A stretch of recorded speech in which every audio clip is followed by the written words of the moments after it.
Next, we can go to how to calculate thickness of the top ring. So before going to discuss about design of top ring, why we need to use this top ring, guys? So in many of the industries, if your thickness of base ring is greater than 60 mm, then we need to use the top ring, guys. This is the general thumb rule followed by the many industries, guys. This is why you need to use top ring design, guys. So let's see how to calculate the thickness of the top ring. So if you observe this picture in this view, you will see.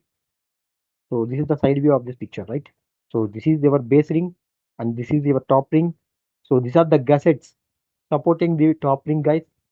And this is your bolt where your load acts on it. And this is the nut. So this is the typical parameters you need to observe in this figure. Previously, if you see for base ring, so this is the tensile load act on it. It looks like a cantilever beam, right? It looks like a cantilever beam. One side is fixed and the other side is UDL load, right? But now here you observe your top ring is supported by the two supports, gussets.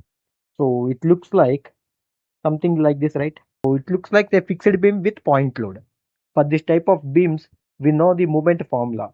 That is force into L by 8, guys. So this is the standard formula I taken from Strength of Materials book for the fixed beams. In our case, what is the moment formula? So this is the top view of your design. So if you observe from the top view, generally it looks like this. So this is the gussets, this is the bolt hole, and this is your top ring. So this is the general representation of your top ring, guys. So for this, we know momentum is equal to force. So this is nothing but the load act on the bolt, guys, and distance between gussets. L is nothing but distance between the gusset in this case, guys. Previously, L is nothing but this one for your base ring, right? Now your L is nothing but distance between the gussets. So I hope now understand. So how to calculate F? F is equal to S into A, stress into area. So now you can directly substitute in thickness formula, that is root of 6m by SB. So this is the formula I referred from Legacy book, which is a pressure vessel design guideline book, guys. So you know moment and what is SB? So SB is equal to 1.5 times of allowable stress per your top ring, guys. It depends on material of your top ring. So you all know SB, FT, and moment as well. So you can easily get thickness of your top ring, guys. So for conservative purpose, your top ring thickness must be less than or equal to 60 mm. And your base ring thickness also less than 60 mm only, less than or equal to 60 mm. And next we see how to calculate thickness of your gusset.